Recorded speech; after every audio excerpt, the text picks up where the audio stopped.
So the first Clasico of the season finishes 3-1 to Real Madrid. They were away from home at the Camp Nou. Ali Moreno joining me now for ESPN FC. Ali, were Real Madrid worthy of their win? Yes, they were. The first thing I would say about Real Madrid is that today we saw a team with energy, with intensity, with a fighting spirit, with a little bit of temperament and personality, which we didn't see against Cadiz last week, which we didn't see against Shakhtar, certainly in the first half. Maybe that reaction in the second half against Shakhtar was a little bit of a wake-up call, and now they came into El Clasico ready to go, and a team that was very good about taking advantage of the opportunities in front of them against a Barcelona team that pushed forward, created some chances, but in doing that, they also exposed themselves in the back, and I just thought that Real Madrid was so opportunistic enough and good enough defensively to withstand Barcelona to the point to where then when Barcelona got stretched, Real Madrid took full advantage. How much of a difference was it for Real Madrid to have their captain, Sergio Ramos, back for this game? Obviously, we saw the goal that he scored in it from the penalty spot, and we'll get into that. But the leadership that he brings, was that something that you noticed today? Well, of course. See, nobody was happier than Rafael Varane because Daddy was home. Daddy was hand-holding him. Daddy was taking care of him. That way, Varane doesn't have to organize. He doesn't have to be the guy that is organizing people here and there and pointing people in the right direction. He just has to worry about doing his job and chasing people around and making tackles and covering spaces. And even then, in the goal by Barcelona, it is Rafael Varane that is late coming out and keeps Jordi Alba in an onside position, and then eventually Ansu Fati scores. But overall, you just see a different personality about Real Madrid when Sergio Ramos is on the field. And just his mere presence, I think, gives this team something different, both defensively and offensively, but most of all gives this team a sense of, okay, Papi's home, Daddy's home, right? So if anybody has a question, you can look to me and I'll give you the answer. You may not like the answer, but you can look to me because I am a guy that has been in this sort of moment and know exactly what this feels like. Somebody else who has, but who didn't feature today was Marcelo. What do you read into that? That if you want to win a game in a big moment, Marcelo is not your guy.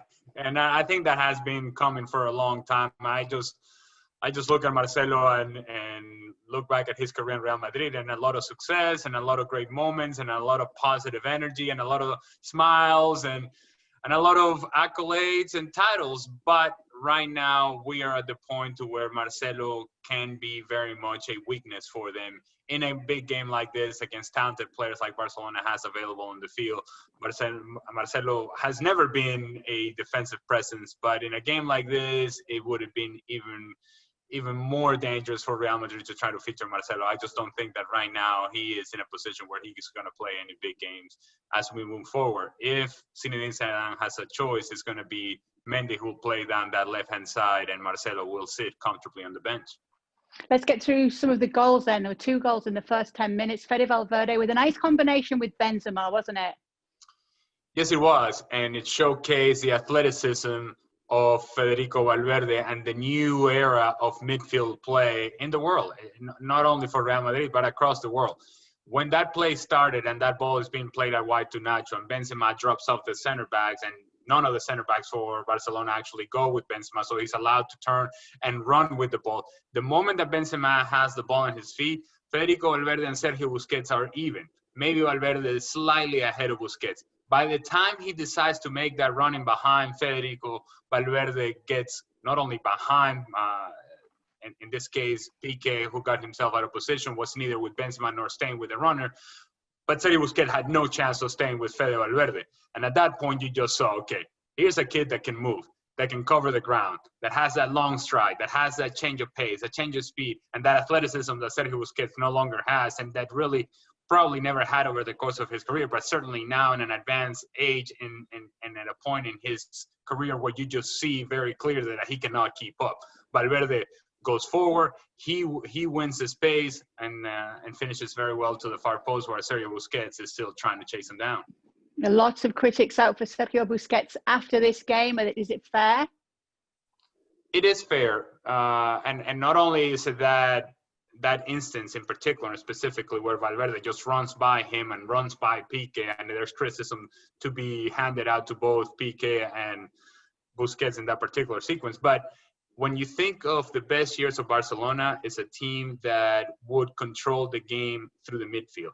And the clear picture that we saw today from both Real Madrid and Barcelona is that there was very little control through the midfield. It's a game that became back and forth, that became entertaining, that became stretched, that became frenetic in terms of the pace. But that's because neither team was able to control the midfield. And if you're going to have Sergio Busquets out on the field, it's because he is going to be your outlet through the midfield. He is going to be the guy who distributes play. If indeed he's going to be bypassed, or if indeed he's not going to be able to control the ball alongside Frenkie de Jong, then what is the purpose of having this double pivot that Ronald Koeman has been talking about and saying, well, this is important for us and we're just going to have this cover for Busquets and Frenkie de Jong will support him. Well, if neither one of them, in particular Sergio Busquets, is not controlling the ball or controlling the rhythm of the game through the midfield, then what is the purpose of Busquets being on the field at all? On a more positive note for Barcelona, young Ansu Fati, with another accolade to his name, a goal in El Clasico. It's hard to believe with what he's achieved already, Ali, and what we're seeing from him. He's just 17 years old. And what I like about Ansu Fati is that whereas we have seen players in the past that in moments like this, they're always searching for Lionel Messi. They're always looking for Messi to be the guy with the answers. Ansu Fati, rightly or wrongly, when he gets the ball, he's not always looking for Messi. If he feels that he can take a player on, he goes and takes him on. If he thinks that the shot is the best opportunity available to him, that's what he does. And we saw a sequence there in the second half in which the ball gets played out to Ansu Fati. He decides to go for the shot himself. Messi's a little upset, kind of throw his arms up in the air, thinking that he should have gotten the ball back. Maybe, maybe not. But the personality of Ansu Fati tells me, you know what, this kid just simply belongs, and the moment is not too big for him, and you see him comfortably running with the ball, running without the ball, creating space for himself, creating space for others. And you can make the argument that some of the most dangerous movements from Barcelona came because of Ansu Fati and because of his ability to stretch the field and because how dangerous he can be once he gets those legs going.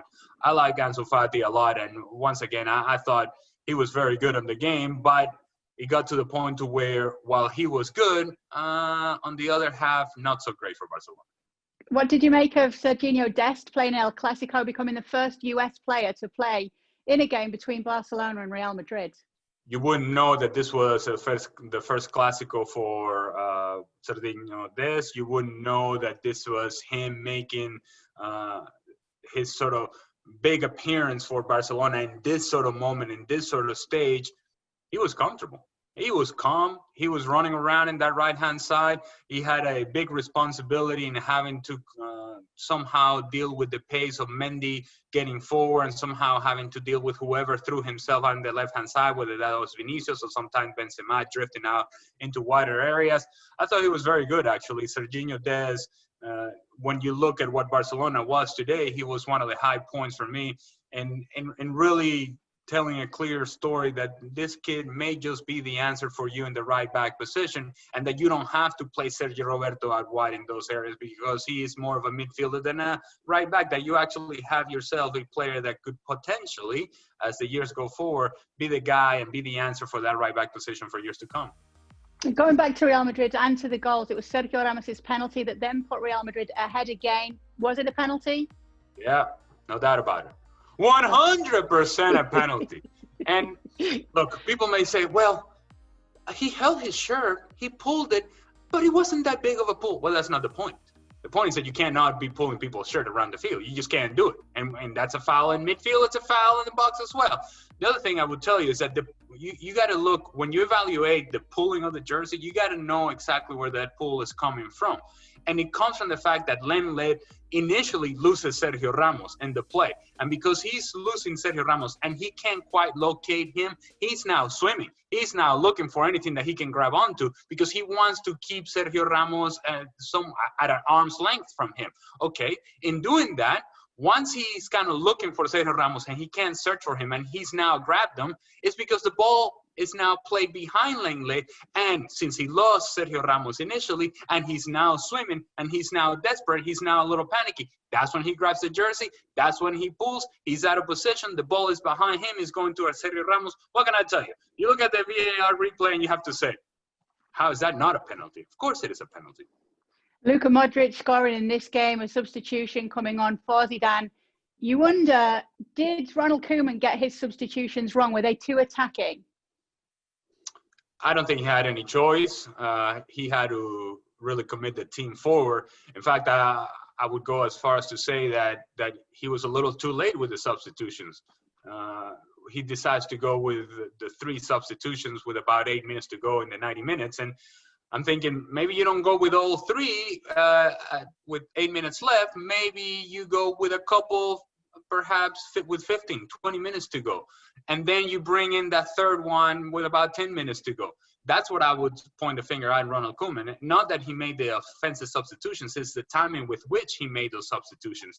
I just think that once you bring in 3 attacking players and then bring in Martin Braithwaite as well, it's too many attacking players, and it changes the team dramatically in a very short period of time.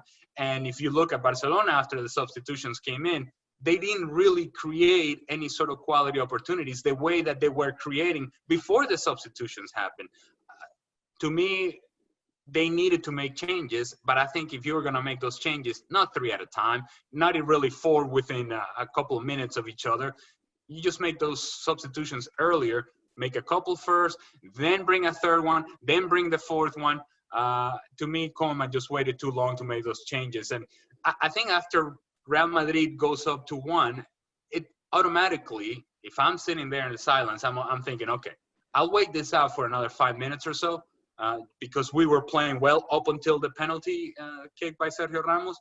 But then after 5 minutes, I'm giving this team something different. I'm giving this team a change of pace, a different blood, different face to the game. I'm bringing Pedri off the field because he was pretty good, but doesn't really threaten you all that much going forward. Maybe Trincao comes in and gets in behind, gives you a different look. Maybe Dembele with a little change of pace.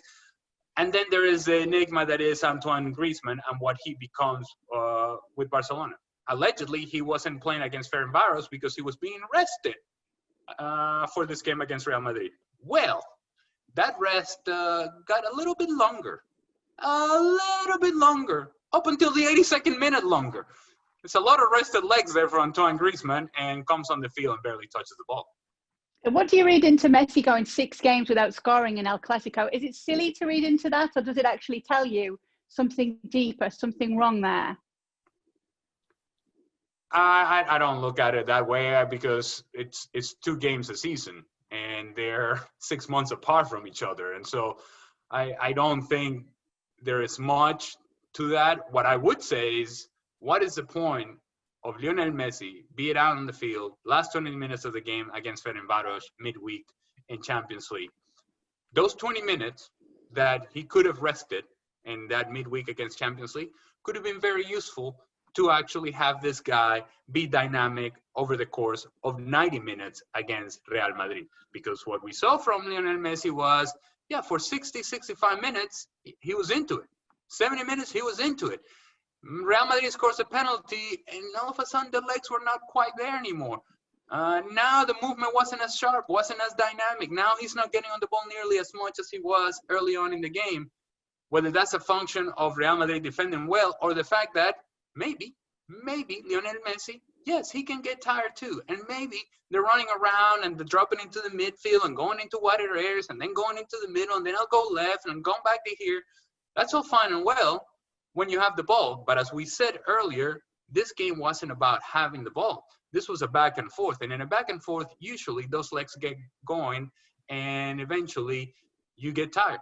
And what we saw from Messi the last 20 minutes was a disappearance act.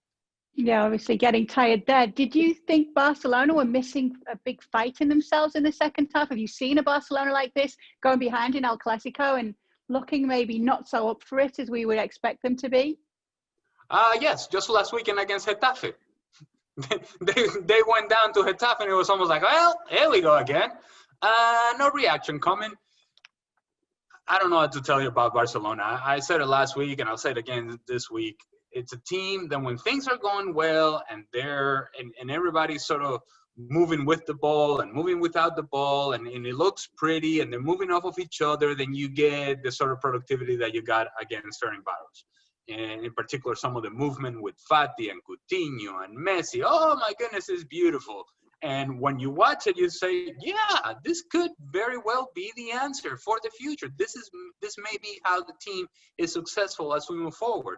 But then you play against a better team in Real Madrid that is going to challenge you physically, that is going to push you around a little bit, that Casemiro is going to tackle the ball, that Valverde is going to tackle the ball. And now you're not flowing nearly as comfortably as you were in midweek, and there was no reaction.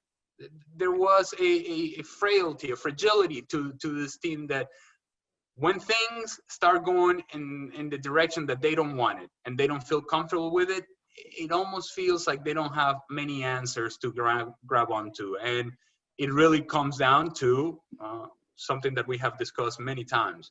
People start looking at Messi and say, yeah, he's either got to do it. Messi, hey, Messi, you got to do it because we're not going to do it. You got to be the one. And if he's not doing it, then you look around and you say to yourself, well, where is it going to come from? And because of that frailty, because of that fragility, I don't think it was coming from anywhere else. And they do seem so upset with what's going on behind the scenes with Barcelona. And obviously that's something that's been well documented. So to finish, Ale, going into this game, some were saying that Real Madrid looked in worse shape than Barcelona, and it was picked between the two because it's not been the best start for either this season. After this game, what are your thoughts on who's looking in the better shape going forward? Well, you have to say Real Madrid, but, and this is a big but, because the game was entertaining, because the game was back and forth, because the game was frenetic, as we just mentioned, you may think, well, both of these teams, yeah, really solid. They can really attack each other. They can really get after each other. The counter argument, the other side of that argument is to say, actually, both of these teams, they have a lot of holes and they have a lot of shortcomings, and they are at times average with a lot of talented players on the field. And so what it tells me is that if I'm Atletico Madrid, if I'm Sevilla, if I'm any of these teams that thinks they have a chance at this title, you look at both Barcelona and Real Madrid and you say, they're vulnerable. We can get after these guys. We can chase these guys down. We can be better than these teams over the course of a season. Because at the very least, if you're Atletico Madrid, for example, you'll say to yourself, at least we know who we are. We know what we want to do. If you're Sevilla, you know what your game plan is, and you know that the players that you have available and that you'll execute that game plan.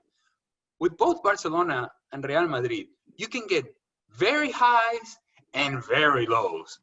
You still haven't found a consistent performance from either one of these teams that tell you, yeah, they're trending in the right direction. No, you'll get one good performance and then one bad one, and good one and a bad one. In the case of Real Madrid, had been a few bad ones and then today a good one. And so law of averages tell you that next week is going to be a struggle.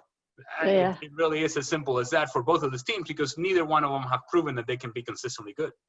Advantage Real Madrid in the first Clasico of the season, but look out other La Liga teams. This could be your year with what we're seeing from both Barcelona and Real Madrid so far this season. Thanks so much for watching ESPN on YouTube, and for more sports highlights and analysis, be sure to download the ESPN app, and for premium content and live streaming, subscribe to ESPN+.